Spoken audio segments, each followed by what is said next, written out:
Hello everyone. I'd like to welcome you to the first Indexing Transformation seminar. So this is part of our Mellon Foundation grant, and we're very pleased to start off with a talk on the Anthropocene, Capitalocene, and Antonio Negri's thought. And we're very pleased to have Professors Luca Jordan and Valerio Romitelli both from Bologna.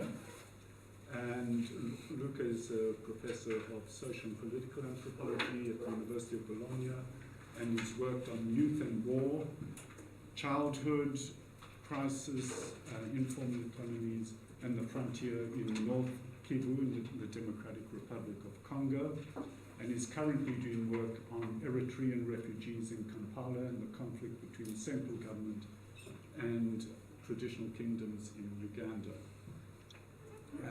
Valerio Romitelli is a professor of history and political theory and social sciences methodology at the University of Bologna, as well as having a position in Paris. He's done considerable amount of research, produced a number of books and articles on the history of the international labor movement, as well as the history on Italian partisans. And he's also conducted ethnographic research and work in factories and social cooperatives in Italy and France.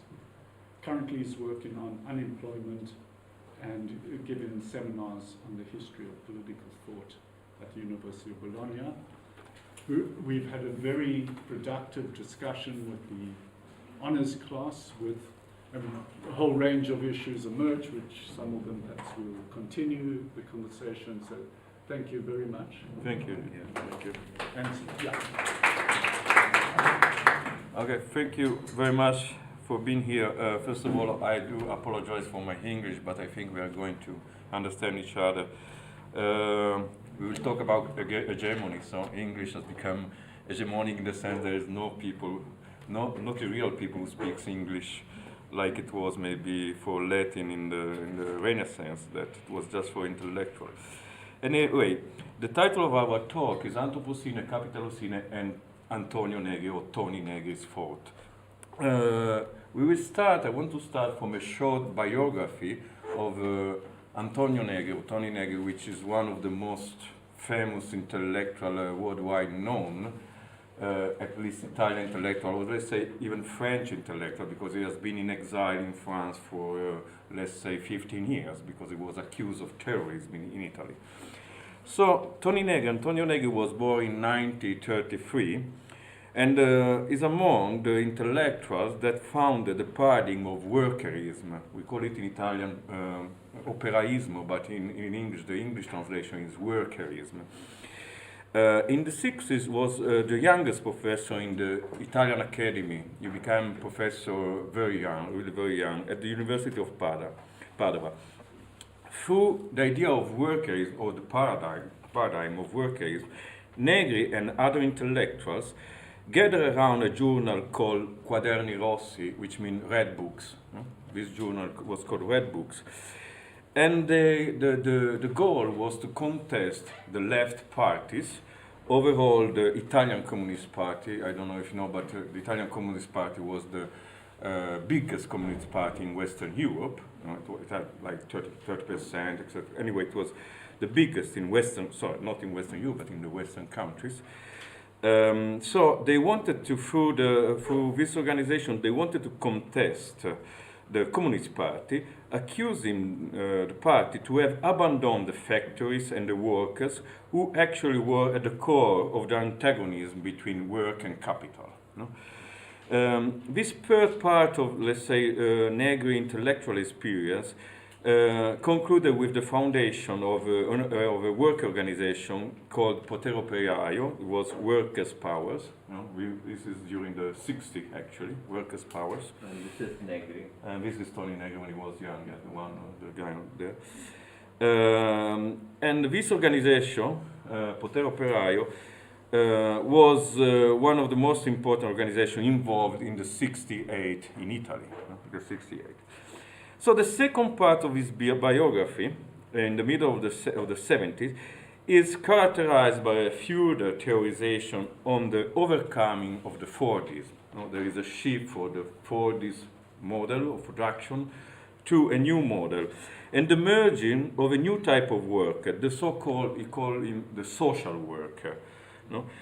So this period in Western countries, at least in Italy, is characterized by the end of the industrial production based on big factories, like it was in Italy. The model was Fiat car factories, which was a really big factory in Torino, the industrial city, with about 50,000, 60,000 workers just in the same factory, just in a Fordist model of production. So this is the end of the Fordisms.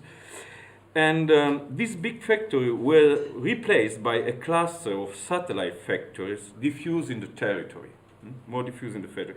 So it was a sort of internal relocation of the production. So to respond to this transformation of working condition, Negri and other militant intellectuals founded a movement called Autonomia Operaia. It was a new movement, which means autonomous workers movement, let's say. Maybe it could be the right translation. But this period, the 70s, was also an obscure period in Negri's life because he was accused of terrorism and to be one of the secret leader of the Red Brigades, Brigate Rosse. And the Red Brigades was was the major terrorist group active in Italy at that time. At that time in Italy we had a galassia of tens of different terrorist movements, and the Red Brigades, they were the better organized, military organized, let's say. And in 78, as I told before, they were able to kidnap the prime minister and they killed him, etc., etc. So the idea of the Red Brigades were to attack the heart of the state. You have to attack the heart of the state. And Negri was accused to be, let's say, one of the secret or thinker, intellectual behind the organization. These accusations were totally false, absolutely false, absolutely false. Nevertheless, Negri was put in jail, and then he get out of jail because he was elected MP in the parliament, because a radical group decided to elect him as an MP, so he could come out of the prison, but after he decided to flee into exile in France.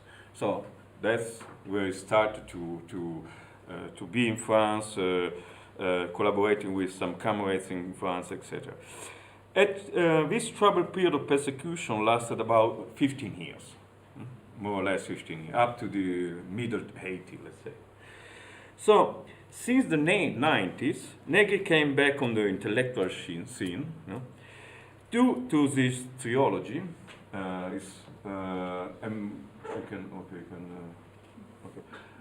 Actually, 4 famous books of Tony Negri were published since the 90s. The first was Empire, all with Michael Hart, Multitude,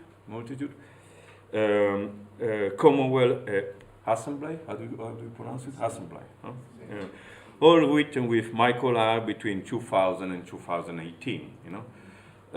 So this is the third part of Negri intellectual biography. When he became worldwide famous through these 4 books.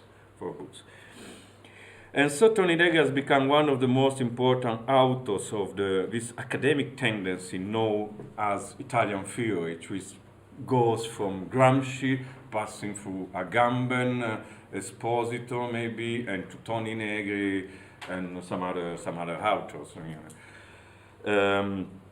So in the last 20 years, such tendency, and we refer to the Italian theory, has enjoyed one of the greatest worldwide success in social and human sciences, following in the footsteps of another economic trend, the so-called French theory. Before we had the French theory, much more important, let's say, and then maybe also the Italian theory, a bit less known, but somehow it is there.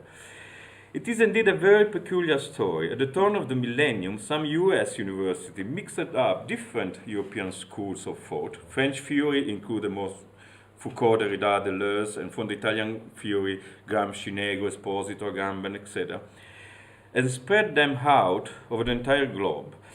The peculiarity of this process, we think, is that different and often conflicting authors and theoretical perspectives were amalgamated together, producing a new theoretical, eclectic, and hegemonical cocktail. Somehow even hegemonical, because from the academic point of view, it is absolutely French theory. You cannot write something without quoting Foucault, Derrida, or Gramsci. Sometimes we say, you write something and then you do the quotation after. Otherwise, you are outside, this hegemonic trend.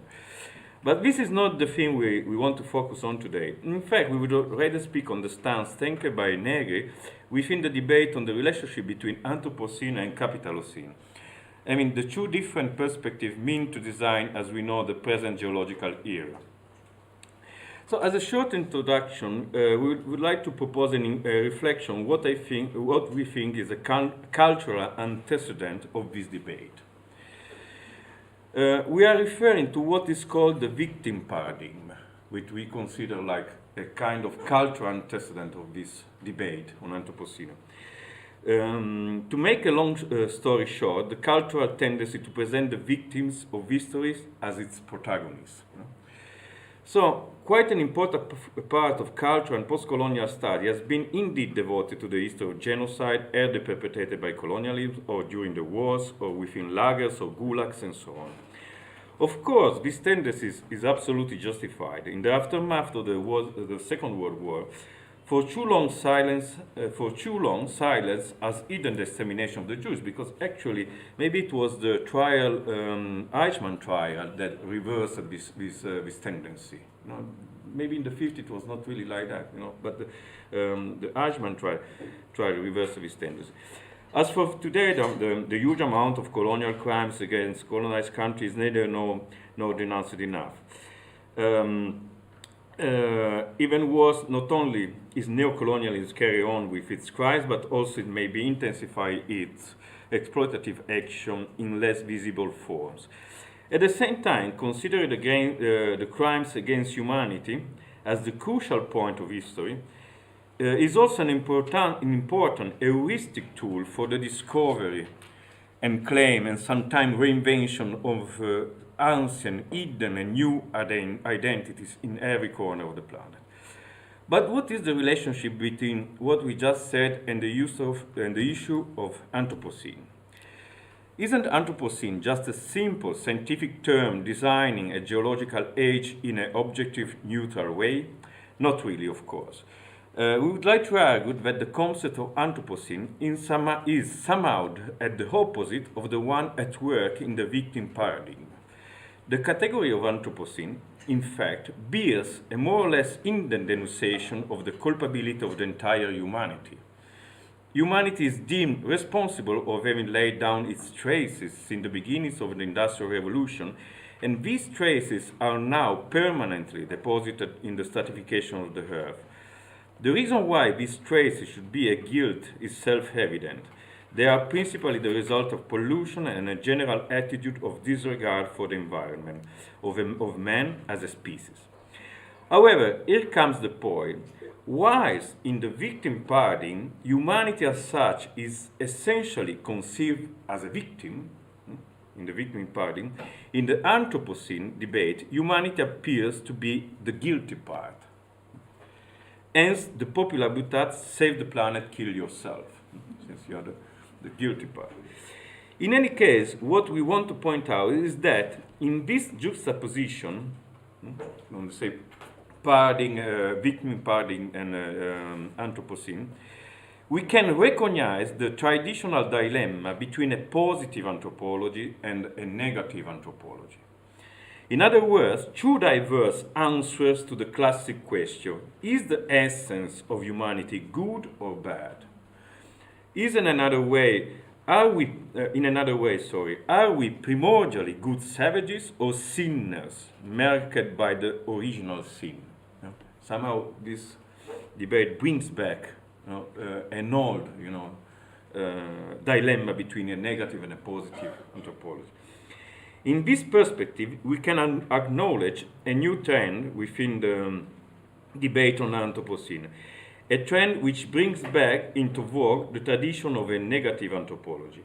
We could argue that this is not a progressive trend, maybe, but maybe Anthropocene is a necessary evil in order to face the ecological problem in a serious way, a problem that cannot be postponed anymore. In other words, we can think that we would be able to change our relationship with the nature only by repenting of our own wrongdoings against her. Here there is a question. Isn't this way of thinking too conceptual and moralistic or even religious? No? Isn't it a religious way of thinking? No? Because we are sinners, no? So we have to change our relationship, we have to repent for what we did to the nature. No? If we consider the predominance of today's anthropological pessimism from an historical and political point of view, everything changes actually. Likely, this current anthropological pessimism is not only related to the degradation of the environment, but is partially determined and exacerbated by 30 years of neoliberalism hegemony characterized by an unprecedented increase of inequality. I mean, at the core of this pessimism is not only, the fact that we are facing an environment crisis, but we are passing through 30 years of neoliberalism and an incredible increase in global inequality, internal inequality, national, a general increase in inequality. So then the anxiety caused by neoliberalism gives way to gloomy memes such as no future or century-long stagnation, etc. And there is no doubt that hope of a better tomorrow for all humanity is wearing off. Such hope, the idea that there is a better future, has characterized the so-called glorious 30 years, I mean from 1945 to 1975, more or less. And in the aftermath, of course, of the Second World War. But it has disappeared. Fukuyama, in his famous book, The End of History, published in 1992, was still preconizing a positive future characterized by the triumphs of the neoliberal democracy. So the communism is dead. Maybe we will have the triumph of the neoliberal democracy. But nowadays, the idea of the end of democracy is animating a widespread debate worldwide. Everybody is speaking. Maybe democracy is over. Maybe it's not working anymore. We are living in a post-democratic society, blah, blah, blah. So if before, let's say 89, we had the communism, then I make it very, very simple. Then the idea was, liberal democracy, the end of history. Now, no more, because democracy is dead, or apparently, it is dead. So, the word Anthropocene is used to mark a new geological era, but in reality we think that this category, even if it is used to designate a geological era, this category seems absolutely embedded in the present. Absolutely embedded in the present. Likely it is more the expression of present anxiety rather than a way to define a geological era. It's more the expression of the current anxiety, of our anxiety, and a way to define a geological era. So we want to point out that we are passing through an historical turning point. We suggest that we are no more in a phase characterized by the decline of neoliberalism, because it's already declined, maybe. But we are in a new dark period of capitalism evolution characterized by the spreading on a global scale of the so-called sovereignism. We call it sovereignism in Europe, but I don't know if it's a term you use it, but it's a term, a kind of nationalism without ideology, let's say. Or national if you want to make it simple, but nationalism without ideology. Here you have Boris Johnson. Boris Johnson is the new entry, so we have, but otherwise you have Bolsonaro, Salvini in Italy, Orban, Le Pen, Putin, Xi Jinping, blah, blah, blah. So, I mean, it's really, worldwide, something, absolutely.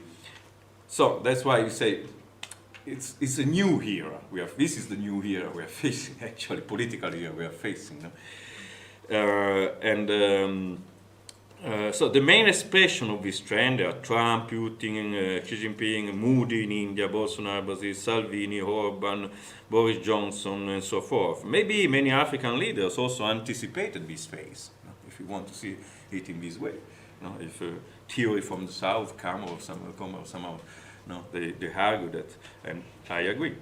So all these leaders are well known for being nationalistic, xenophobic, homophobic, and of course authoritarian. They want, once you are nationalistic, of course you also want the natural family, because there are two concepts connected, the nation, the family, blah blah blah.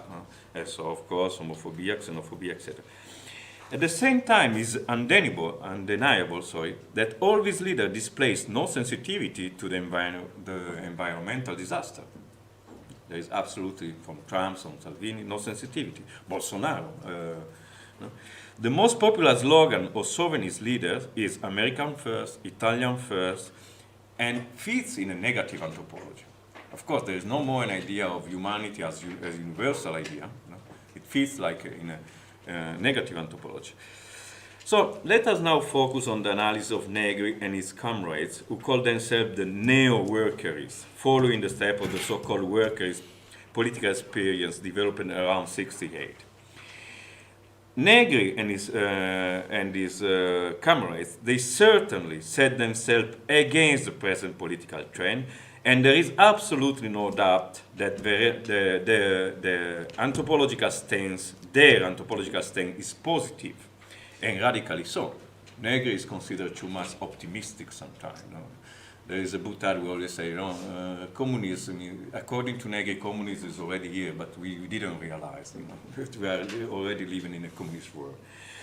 As far as Negri and the neo-workerists are concerned, the final category that qualifies the essence of humanity as good is the multitude. In his book, he tried to find out what can be a new subject, for the change, a new political subject, and he said, what is this subject? Is multitude. Multitude is supposed to always exist in a more or less evident and conscious way. The term multitude designates a potentially infinite set of people who cooperate, produce, and invent commons. In an antagonist struggle with the empire. Empire was his first book. What is the empire? I'm making it short. Empire is a term that symbolizes the negative power that exploits the so-called living labor. So the empire, Negri say imperialism does not exist anymore. I mean, you cannot consider, for example, US, it is maybe an imperialist country, but empire is something more, transnational. Absolutely more transnational. No? So it is something different, empire. So the empire exploit the living labor. No? And what can be the subject who can oppose this? The multitude. No? The multitude. The system of thought of Negri and his followers claims the legacy of Marxism, even though they hybridize it with Spinoza, philosophy, and French theory, Foucault, Deleuze, etc. Thus, their terminology comprises concepts such as communism, reinterpreted as a movement in favor of commonwealth. According to Negri, they say a new definition of communism can be a movement in favor of commonwealth. And class struggle, reinterpreted as a struggle between the altruistic and cooperating multitude and the greedy capitalistic empire. They redefine the classic class struggle in this term. Of course, we are trying to resume the Negri because all the books are 500 pages about, so it's not easy to resume it in 20 minutes. So, based on this assumption, it is clear what the position of Negri and his followers is in the debate on how to designate the current geological era. Not surprisingly, they prefer to call it Capitalocene, rather than Anthropocene. In their perspective, the responsibility of the current ecological disaster are to be attributed to the capitalist industrial policies rather than to humanity as such. A critical position that nevertheless seem to be reductive to some intellectuals, such as Isabel Stengers and Donna Haraway, who criticize Negri from this point of view.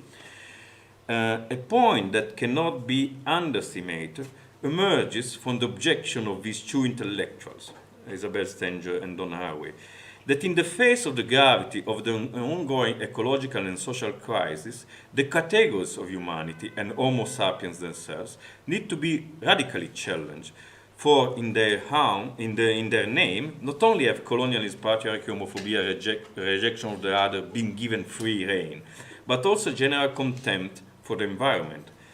So according to this stance, capitalism should be regarded not so much as an unhuman economic system, but as a degenerate consequence of the idea of humanity. From this standpoint, we can clearly see the political limitation of Negri's elaboration. Negri takes the collective dimension alternative to capitalism as it is already existent and just in need of organization. I mean, according to Negri, the multitude is there. It's something which is there. The capitalism is bad, but the multitude is already there. You just need to organize it. You just need to organize. Because somehow, if you want to make it simple, humanity is good. No? The idea is humanity, the multitude is there. No? The bad face of humanity maybe is capitalism, but you need to organize the good part. No? The multitude is already there. It's not a political subject that you have to construct. No? It exists. No?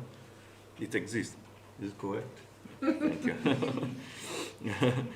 No, so this collective dimension, alternative to capitalism, it's already existing. But actually, we think that this dimension has still to be reinvented. Has to be reinvented completely. This debate seems to echo the Marxian distinction between class in itself and class for itself, if you want. It's a whole debate, Marxian debate. That Negri sought out through Spinoza, through the use of Spinoza, Negri takes this and sought out an idea of class which is always conscious and permanently disposed to struggle. No? Through the use of Spinoza, if you want, according to Negri, the class is always a class for itself. It's always ready to fight. It's always ready to struggle. It's optimistic. On our way towards the conclusion, we would like to propose as a final summary the following epistemological hypothesis, which is directly inspired by Alain Badiou's philosophy, but can be traced back to many others, including the geneticist Lewontin and even the Italian poet Giacomo Leopardi. To make a long story short, what we now propose could be defined as an ethical neutralization of the categories of humanity and nature.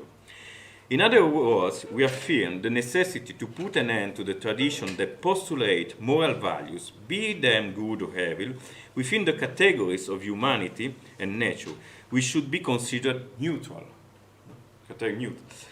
This does not exclude, but rather implies that in the name of both nature and humanity, we can do the worst and as well as the best. In other words, it is undeniable that the entire human history is made by horrors, wars, and exterminations, much as by sublime artistic, scientific, and political invention. At the same time, we can deny that nature, far from being balance, harmony, or an affectionate mother, has long been and will always be also a deadly cause and a stepmother, indifferent to the fate of her children, like Schopenhauer was saying somehow. The nature is absolutely indifferent to the fate to us. At the same time, we can't deny, what does all this mean with respect to the awareness of the living in an, what does this mean with respect to the awareness of living in a capitalocene era which is still managed by a capitalistic policy? And last but not least, what does all this mean in the face of the spread of nationalist, traditionalist, and oscurantist governments? Maybe it ultimately means that appealing to humanity or respect for nature does not help much. What we need is to invent politics to affirm social justice. Actually, we say the history of South Africa is really a mine of this politics. That's all. Thank you so much.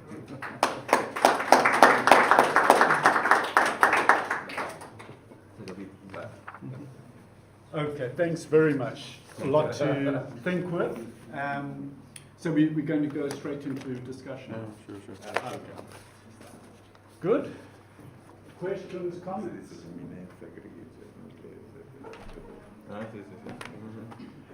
Particularly those who were in the seminar a short while ago. We had many comments and questions, and we had a discussion then, but others.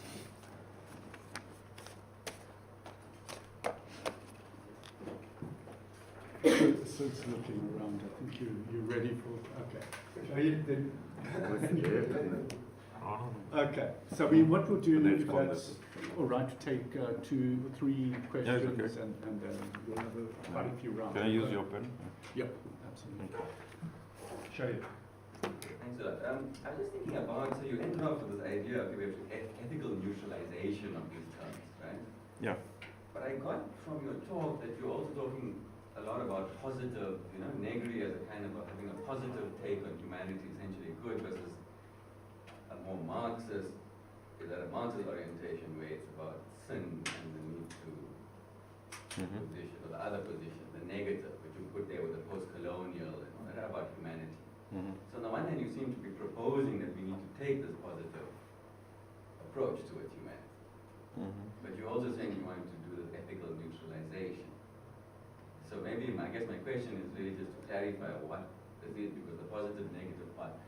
And I think the second part of my question is actually related, is that maybe it's not really about whether it's positive or negative. Maybe it's about the way in which you use humanity in this very abstract way. Right? So both Negri, yourself, and as you mentioned in other theorists, they're talking about humanity in the abstract. Right? Now, no post-colonial or critical studies that I know just deals with it like that. Right? It's normally about how humanity was used as claimed to be a universal, when actually it was actually very contingent, full of racist policy, colonialism, all that stuff, right? Yeah. So a lot of the critique is not that there is no humanity, it's just that the humanity which was claimed is not exactly how things work. Right? And so it's not about humanity doing something to another humanity. It's about very particular interests and groups like Europe and America and all these other people who went around and did this stuff to other people. So, I mean, once we take this abstract concepts out and we actually look at the history, it's not a question actually. It doesn't seem to be really a question of positive or negative. And I would add just one third point, that this is part of the problem with the Anthropocene, that it tries to create very particular historical conditions into a progenital problem of humanity. So there are critics of the Anthropocene who actually criticize the whole idea. It's not a universal problem. And we can look around the world at different groups, different levels of infrastructure developing, as you know, right? So, yeah, so maybe my question is to clarify this positive and negative. What are you actually proposing? And are you saying that we should continue with this abstract idea of humanity, even though we know all the pitfalls of this kind of abstraction? What explains it? Okay, because there's so much there, if I may, do you want to respond to that? We did get into that discussion. Okay. Precisely the problem of the concept of the Anthropocene as implying we, as in all humanity, whereas the Capitalocene tries to question that. But do you want to go ahead? No, I mean, let's start from the point of view of Negri. So Negri use Spinoza, he reads Marx through Spinoza. So in somehow his idea is that, yes, somehow there is a positive humanity, and capitalism, if you want, is the dark side, is the dark side of the humanity. So there is always, Negri goes always forward, saying, no, we go forward. What we propose, a neutralization of the idea of humanity, I think it fits with what you say. I mean, the idea of humanity is not bad nor good. I mean, and of course, in the idea of humanity, you can legitimate racism, gulag, you can legitimate so many things. So what we are, arguing that, according to also Alain Badiou, etc., is that we should consider humanity as such, as a neutral category. Absolutely as a neutral category, because it doesn't mean, good or bad, etc. But maybe in the Anthropocene, what we want to say, there is an idea of guilty humanity somehow. And somehow it is not neutral, an idea of guilty humanity, you know? Because we are guilty, we disregarded the nature, we destroyed everything, blah, blah. Correct, maybe.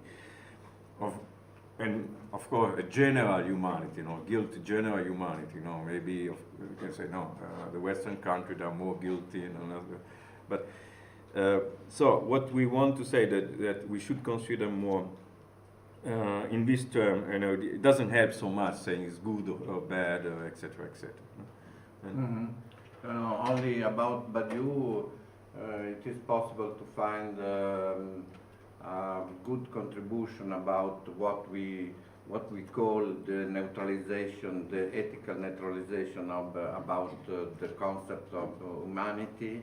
Humanity is the ethic that is translated in English and is essay about male, the good and the bad. No? the bad, about the bad. Alain Badiou, It's a very short pamphlet. pamphlet. I have translated in Italian. My advice. Yeah. I don't know if you have it. It's better we can't do Google Translate or Yeah, audio. Here we make very simple synthesis about a very big issue that is for me the discussion about two notions as nature and humanity, and I think it's a very deep question and that the debate is not enough. Now, what is when we talk about nature, what are you talking about? And when we talk about humanity, what are we talking about? That is a very big philosophical question, but is impossible to go without a good idea, precise idea about that. And I share the current French current structuralist that also referring to Nietzsche. It was the banner was anti-humanistic against the simple and easy idea of humanity. That is a very big question. But just giving an example, for example, in Italy, there is a slogan. I mean, we have a lot of problem because the politicians are riding what we call the migrant crisis, etc. Blah blah blah. So one of the slogans against these politicians is we have to remain human, which doesn't mean anything. What does it mean to remain human? No? I mean, we can do the bad and the good, being human. So it doesn't, from the political point of view, it doesn't mean anything. We have to remain human. No, the political problem that is that our government now has come dice, cancellato. Dimmi cosa poi lo dico io. No, cancellato una condizione dell'ammissione dei migranti che era la condizione umanitaria. Quindi politically.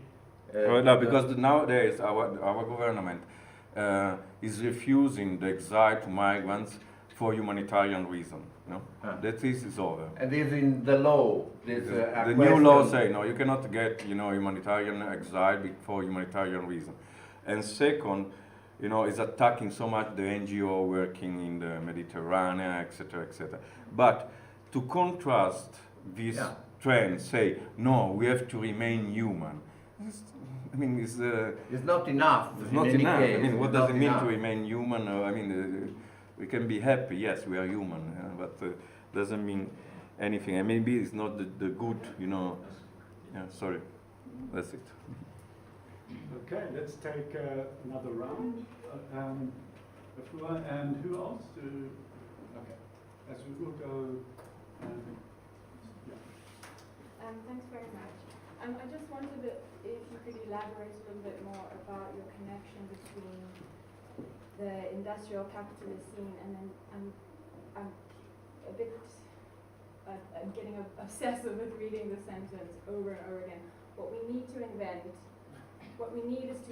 politics to affirm social justice. Actually, the history of South Africa is an inexhaustible mine of these politics. So, in a way, that if there's a critique against the industrial capitalist scene, which is all about extractive operations and mechanisms, how is mining? I'm just if you could just elaborate a little bit more about this last slide that you have. You've left us with this quote that says so much. But how does it all fit in to what you were it's an saying? unfortunate metaphor. Yes, Mines and extractive. right. So yeah, there's this Technology. metaphor of extraction, and there's also but perhaps to invent politics to Is a new category. Is there the assumption there that that things are not already here, having a political life of your own, that social justice hasn't already been named, that the history of South Africa hasn't yet already defined and is in deep discussion about the politics of social justice. And so what exactly is there to mine from? No, I gave you, can I answer? Yeah. No, of course, this was a bit rhetoric, but the problem is we think, I mean, nowadays, for example, Salvini, all this right movement, xenophobic, etc. I know in Europe and outside Europe, and maybe more in Italy than in other countries, than in Germany, of course, but or in France. But anyway, they have no position. They have absolutely no opposition. So somehow nowadays there is no way to stop them, because either you go back to the nostalgia of Obama times, which will never go back, which we think that time is over. There is a turning point. That time is over. But so if you want to live in the nostalgia, we say maybe we come back to Obama, neoliberal world, etc. But we think that you cannot go back to something who produce what you are living now. To the causes of what is. So this is our point. So for us nowadays, these people like Salvini, Orban, etc. They can do whatever they want. They will become maybe in the next future more and more powerful. They will have more consensus, etc., etc. Maybe it's pessimistic, but we think that is the trend. And that is the trend because the left has disappeared. There is no way to. So it is their time, we think, to reinvent, new politics. In terms, who are the people for? You want to work with migrants, you have to work with migrants. You have to organize the migrants, etc., etc. You work to work. Anyway, so there are a lot. It is the time to reinvent new words, new organization. New, come si dice parole d'ordine? You understand? Really something absolutely new slogan, whatever, to reorganize completely, because you cannot go back to, Obama or Macron is already a zombie. Is already a zombie. It's part of something which is already over from our point of view. And if you think to go back to, let's say, a neoliberal order. Salvini, Orban, Trump, Bolsonaro, they will, become bigger and bigger and bigger. So it is time to reinvent something. So how can you reinvent something? I don't know. Machiavelli, when he wrote The Prince, he would say, okay, let's say the example, or in the last years, to say, okay, he did this and that and that. Then Gramsci, when he wrote, he said, what is the Prince? It's the Communist Party. According to Gramsci, the Prince is the Communist. So we have the tool, it is the Communist Party.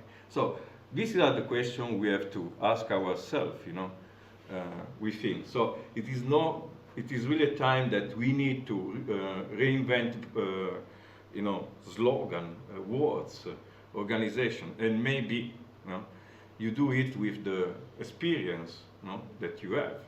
And maybe South Africa, you had so many social movements, I don't know,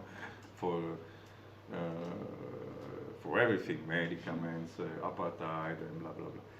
But I mean, of course, we don't have an answer for that question. But what we want to argue is that it is time to think about how to reinvent something. No, that was a bit the point. Otherwise, there will be no limit to the power of these people. No, there will be no limit to. They will get more and more consensus, as they are doing. Oh, pretty dark times. Questions, comments? Okay, Andy. But now we've got a lot. Okay, we'll take 4 this time, if we can. If you want to write them down. Sorry. Oh yeah, yes. Okay. Thank you. This is very interesting.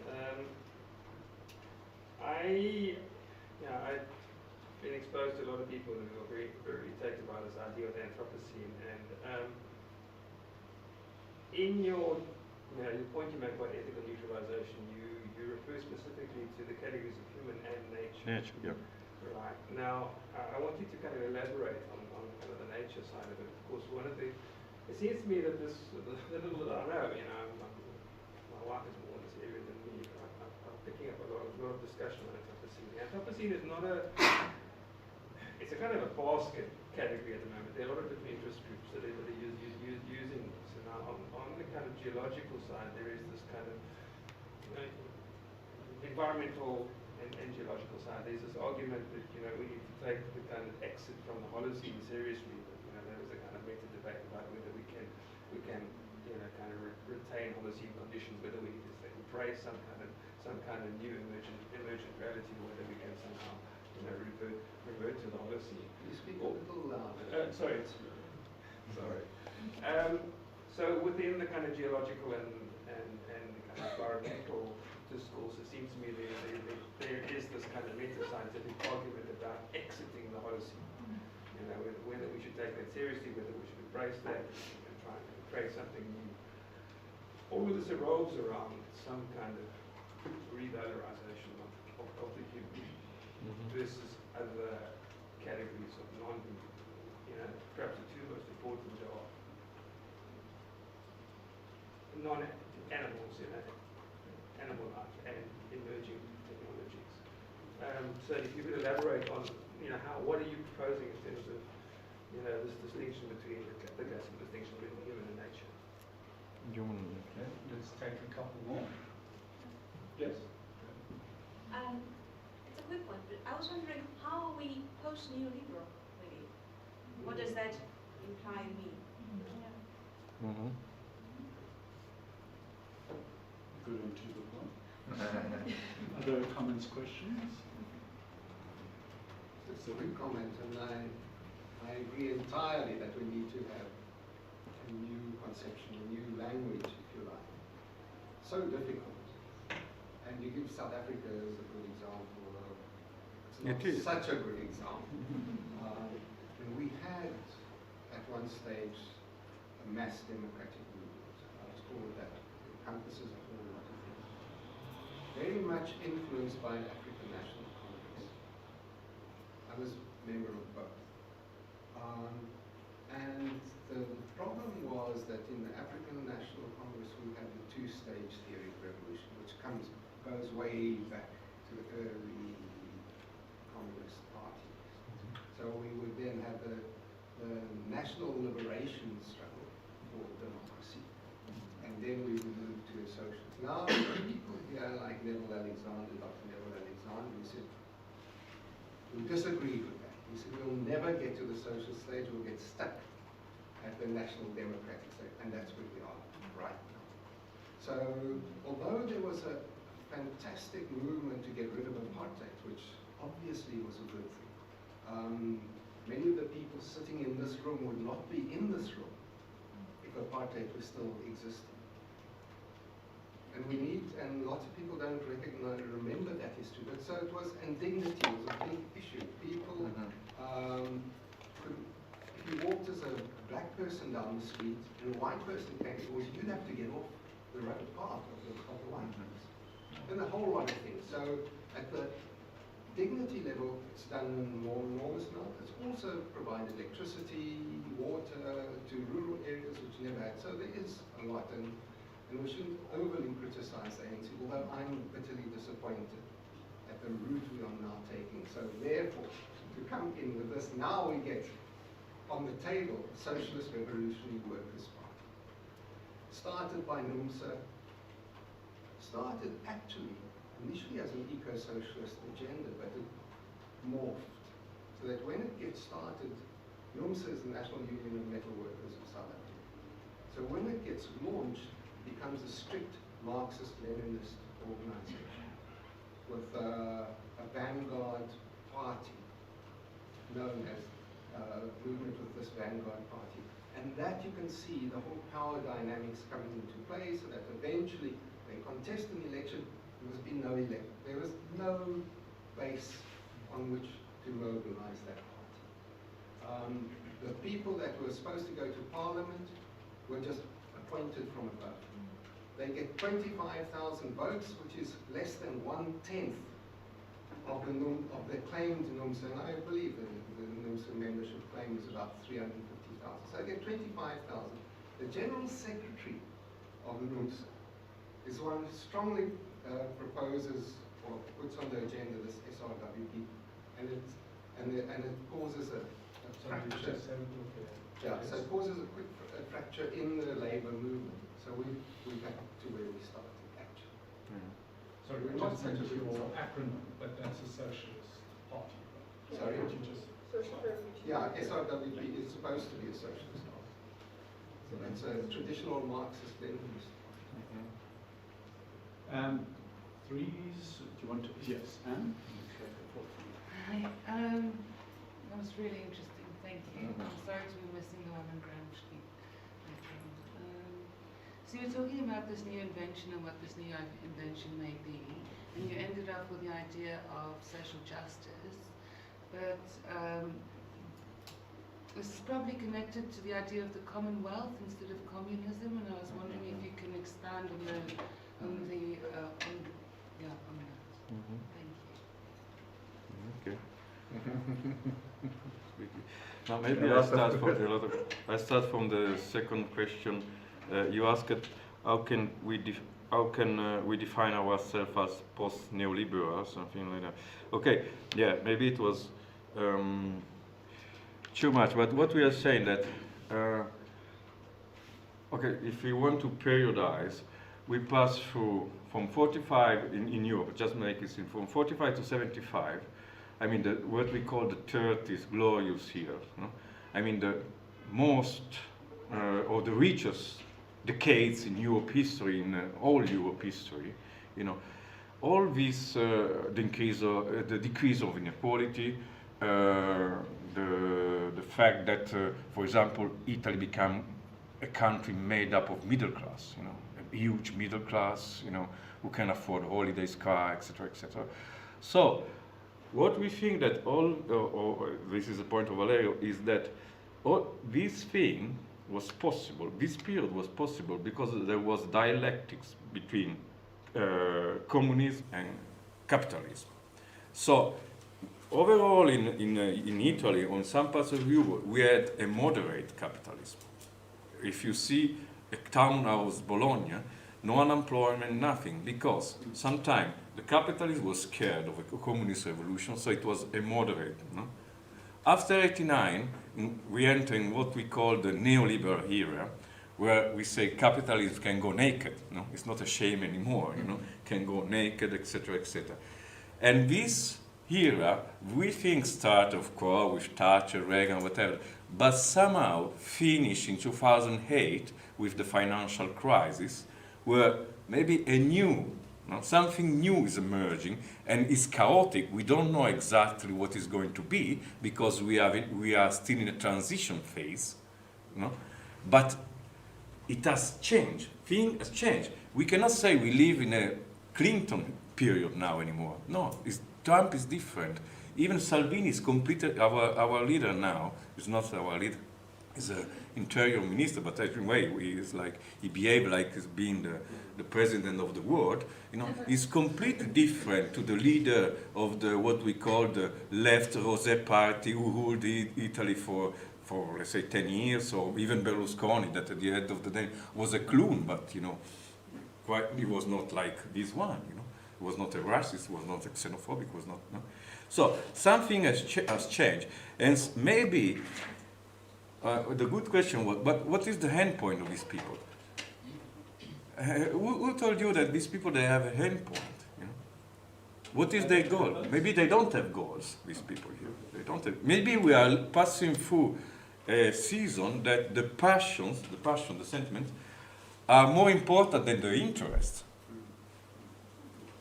You know what? I don't know if I can explain myself. Of course, it's not black and white, no? And maybe we are passing through a transition. But again, it's like, you know, yes, you can ask Salvini, but what the hell do you want? What is your project of society? You know, this is pragmatism. No, it is day by day creating chaos. You know, day by day. So, and what we want to, let's say, to underline is that maybe we think that something has changed completely with the election of these guys here. You cannot compare this. I mean, this world is completely different if you put here Obama, Renzi, Putin was already there. It's completely different. We are living in another world, like, I don't know, in the fashion time, in the after World War, and now this is the neoliberal war, and now this is another, you know, completely new world somehow. Of course, then the economic, but you know, Negri is always accused to be too much economicistic, you know, to focus too much on economy, but maybe politics is also autonomous sometimes. It is autonomous. It is. So that's what I wanted to. Maybe you suggest, for example, what can we do? Negri founded a movement. It's called Euronomade. Negri is for the European Union. He supports the European Union. Why? Because according to Negri, and somehow I think he's right from this point of view, the state is a zombie, it's finished. The national state is finished.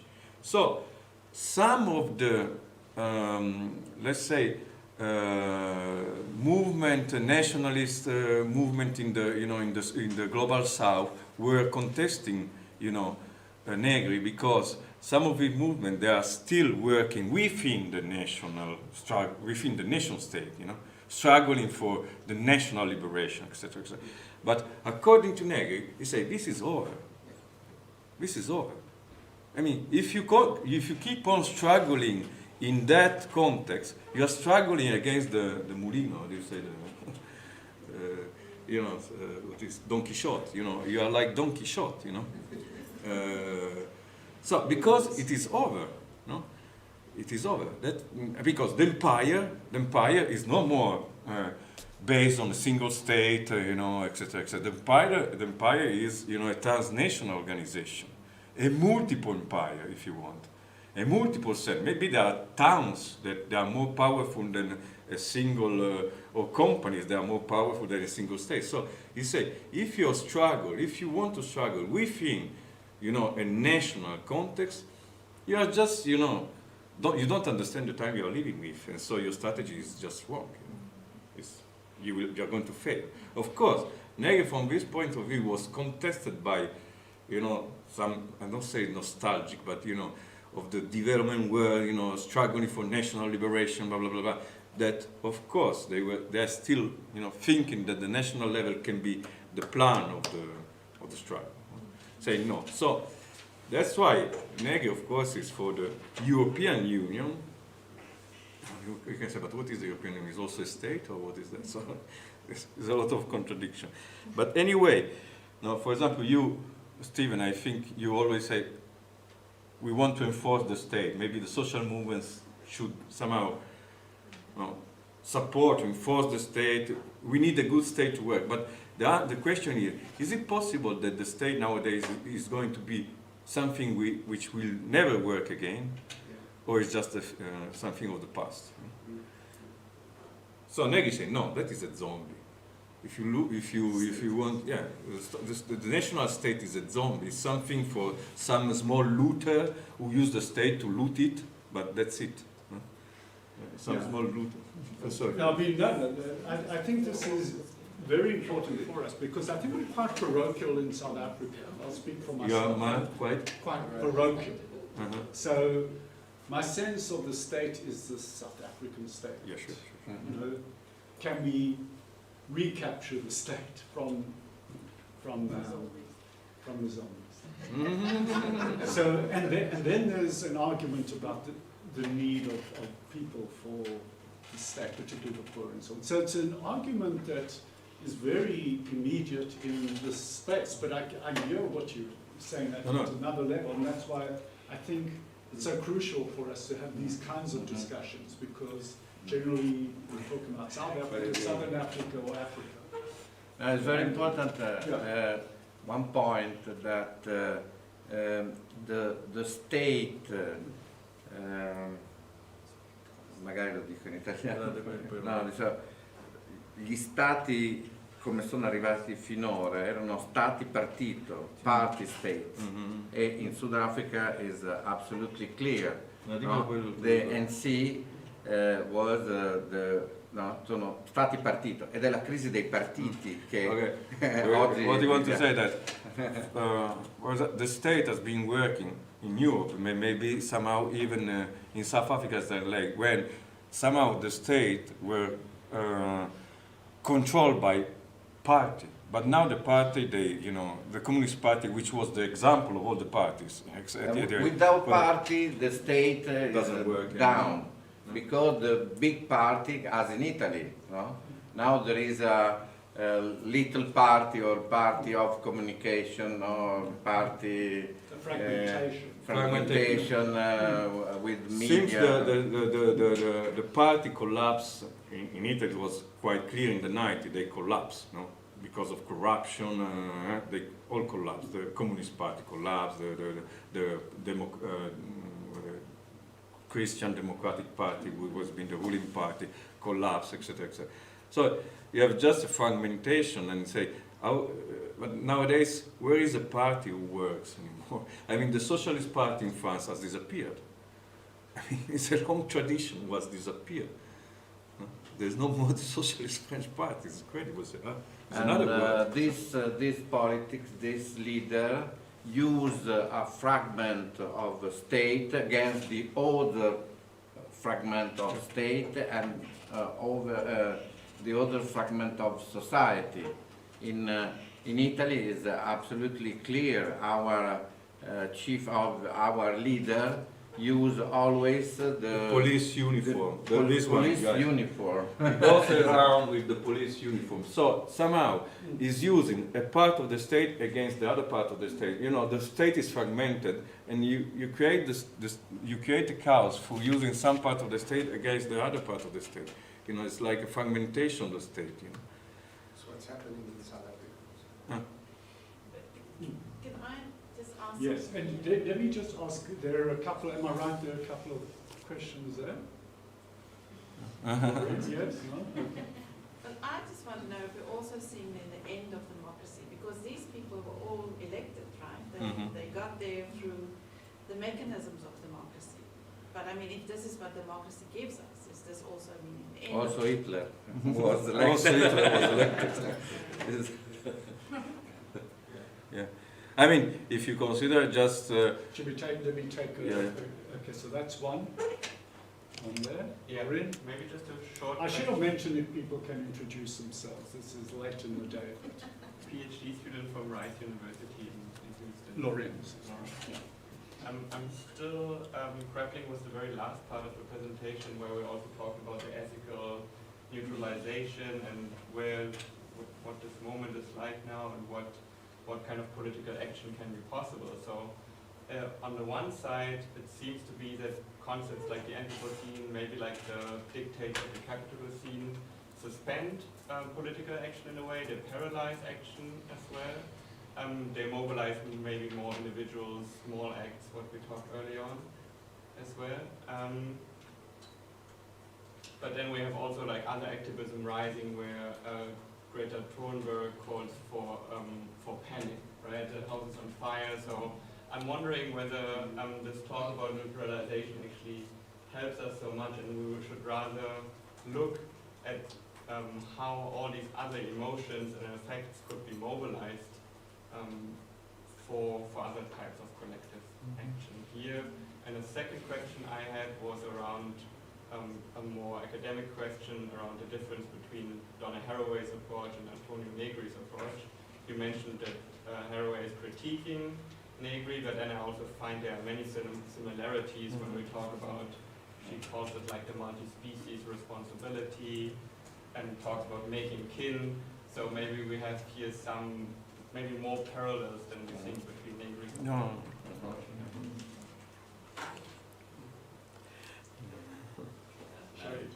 Want to introduce yourself at this late stage of I'm the day? Shahid, I'm a lecturer here. Thanks so much for your thing. I just wanted to push you one more time on the state story. But I feel like, at one point, these arguments about the dissolution of this very neoliberal kind of critiques, right? That the neoliberal capital is coming and the state is receding, and it's new. Now, increasingly, I got the impression that this has been proven wrong. Firstly, because it's based on an idea as if state and capital are ever distinct. That's false, right? So anybody who theorizes this sphere as being two distinct spheres doesn't make any sense, right? So what's happening here is not that, even in neoliberalism, it's not that the state is receding. The state is just creating new kinds of spaces for capital to come in. Right? It's a new kind of arrangement, right? So if you look at things like surveillance in America, right? It's Google does surveillance. America and the intelligent guys are all up in this, right? The internet. You can go into all these things. You always know it's together. So, are you sure about this? The European Union. I'm sure. The European Union is still a conglomerate of nation states. If it was just an idea of coming together, then we let Turkey in. But Turkey doesn't fit into the idea of Europe, so it therefore stays out. We have to look at the exclusions, right?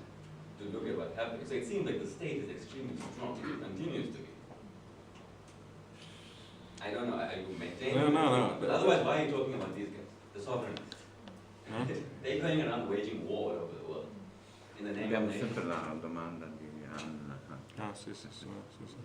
Is there one more? How many you got there? I'd like to No, know. qua è il problema della registrazione dello Is there Stato. one more question, comment? Because Well, sorry. Maybe we start from the left. It depends on what you consider state, we could say, of course, from the point of the welfare state is over. No, it's a bit over. Of course, we have like a securitarian state. Doesn't make you sense this term? Yeah, like a securitarian state. Yeah. National security state. Yeah. But at the same time, yes, it is true. Capitalism, the capitalism and the state, they always went together, like in a good wedding. But nowadays, it seems that capitalism doesn't even need anymore, to have someone to open spaces. But again, I think that for me, the way you think, maybe it's too much economicistic. You know what I mean?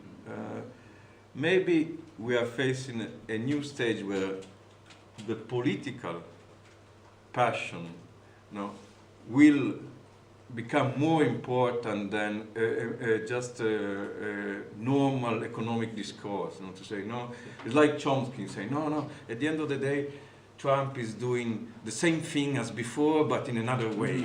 But we think something has changed.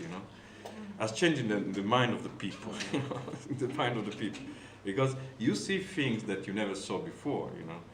I don't know. This racism in Europe, we never saw it before. But open like that. The state has become racist itself. So it is something new from this point of view. It is something new. And I don't know if it is just, another way to say, no, it is the way the state somehow still make the interest of the bourgeoisie, say, okay, the state is just, a club who the bourgeoisie make his interest. I think that we are in front of a historical turn that so big that implies a rethinking also not nature, humanity, but also history. And I am for an idea of history very discontinuities, with some discontinuities. So in my life, in my long life, I have an experience of another turn like that. It was exactly when the communism in the world fell down, no? Finish of communism. When I was young, my life is with the half world red, and the other against this, and all was different in my experience. all, every sensation, it was really another world. And after there is a world beginning by Thatcher, Reagan, Pope Wojtyla, etc. No? So now with this kind of horrible leaders, we are in front of a new era, new, not Anthropocene, no capitalism, but new era, so short era, but new era, that imply to change way to see the politics and so on. So I try to build this idea of history so not without continuity. No, every era is a way. My inspiration is a phenomenology, the category of era, period.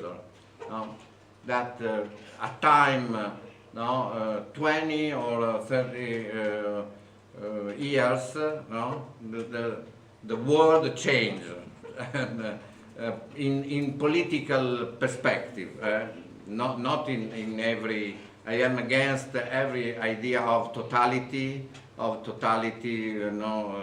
altogether. No, there is a different activity, different form of consciousness. So, but regarding to political perspective, I think that we are in front of really new, horrible, obscure, terrible era. But we have to invent new tools to epistemological and so on. No, the idea of democracy. Yeah, it is. Of course, they were voted, but what is also Italy was voted. I mean that is also part, and then we can think about how the votes are so easily manipulated. I mean, and at the end of the day, for example, Valerio doesn't go to vote because he says this is just a stupid act to say yes, because everything, Sometimes. No, I do Sometimes vote. I do vote, because every time there is an election, I have to go to vote.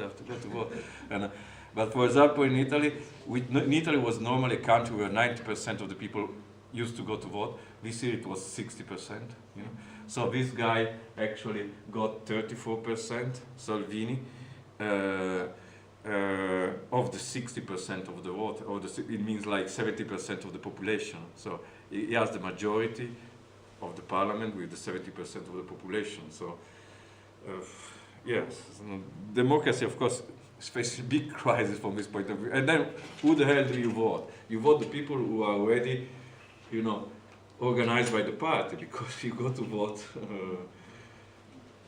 And before, when you go to what, Berlusconi or Renzi, or maybe Bush or Clinton, what was the difference? So, you know, what was the neoliberal? They were more or less the same, you know, more or less the same.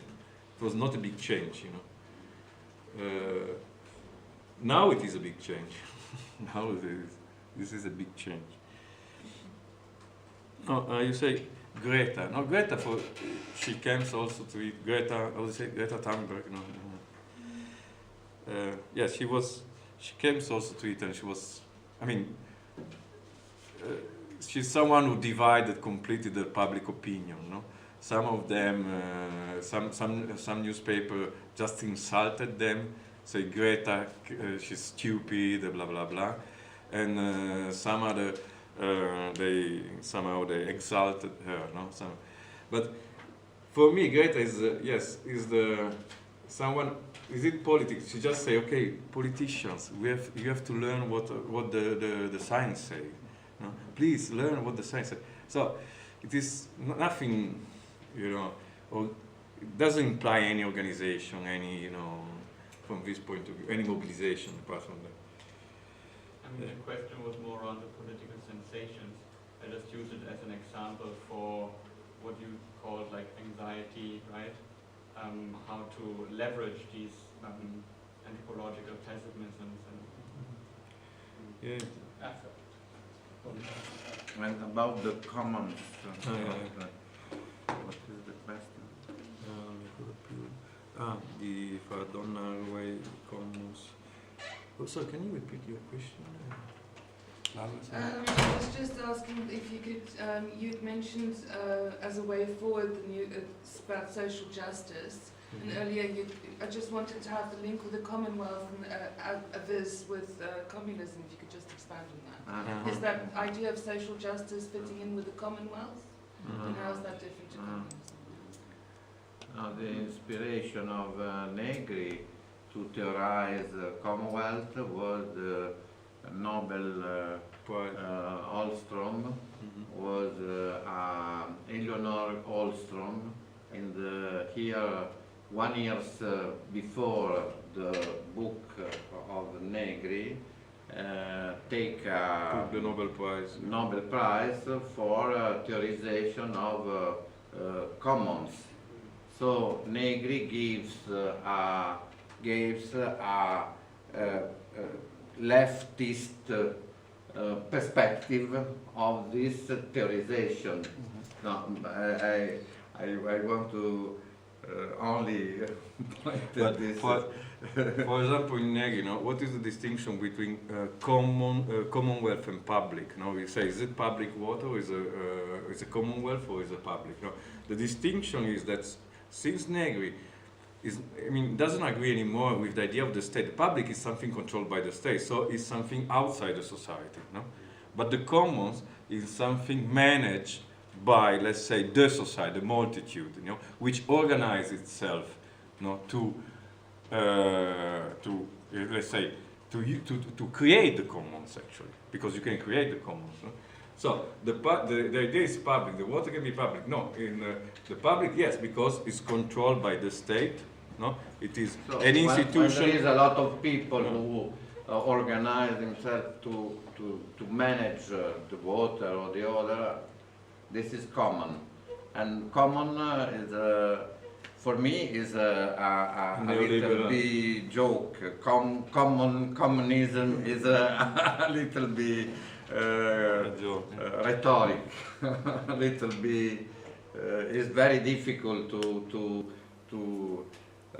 combine communism and common. It's very strange. It's an idea of Negri, but it's very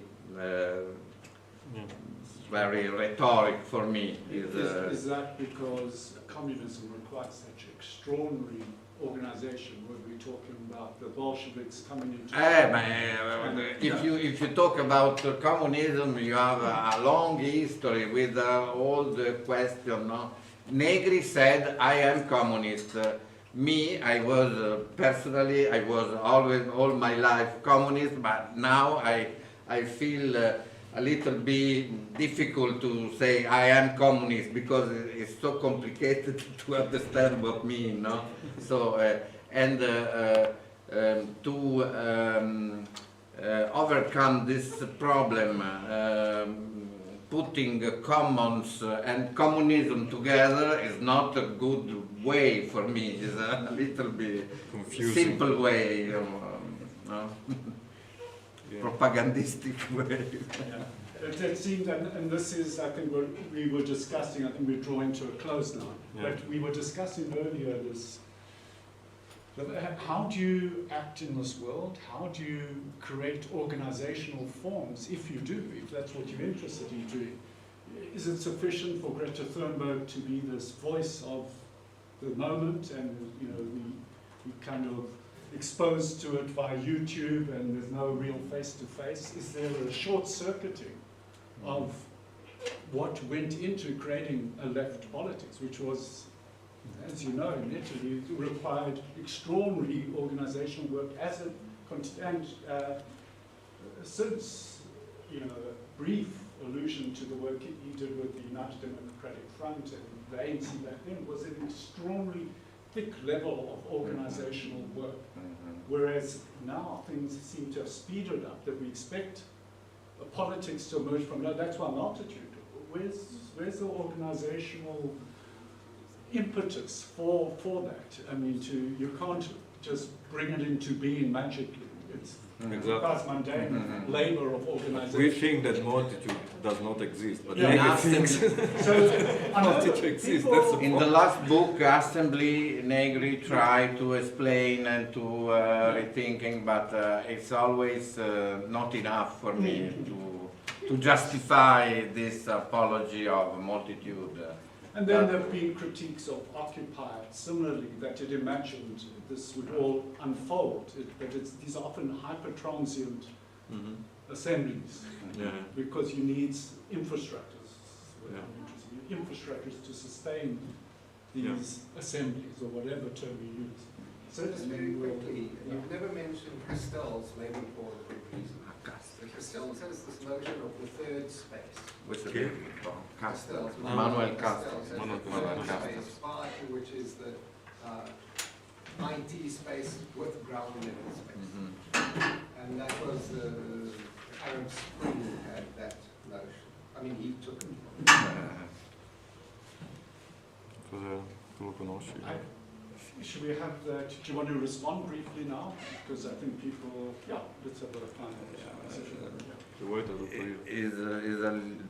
Is far from our perspective, all discussion of Castells. I know some books of some years ago about the media society, communication and educate, all this problematic. I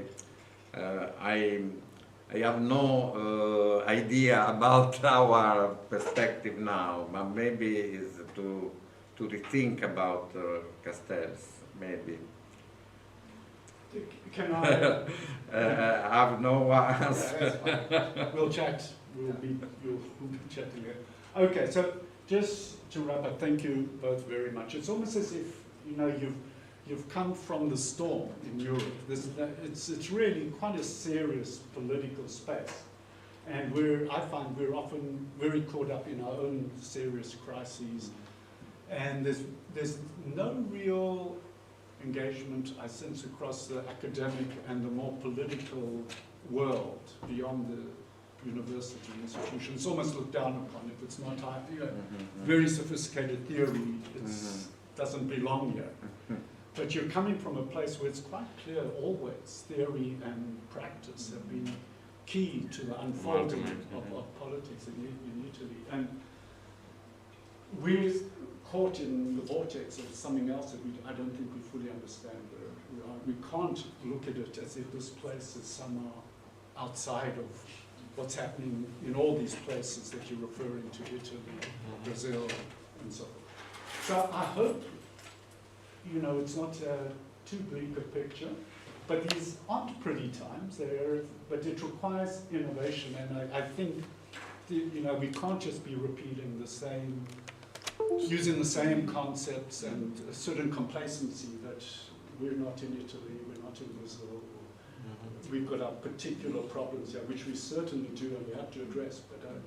But I mean, Yeah. so what is happening, for example, in Italy is different, absolutely different from German. But anyway, nobody could expect it like even 2 years ago. Even Yeah. you could not expect. We It was have just our eyes a wide wave. You know. Okay, thank you all. Thank and you. Thank you very much.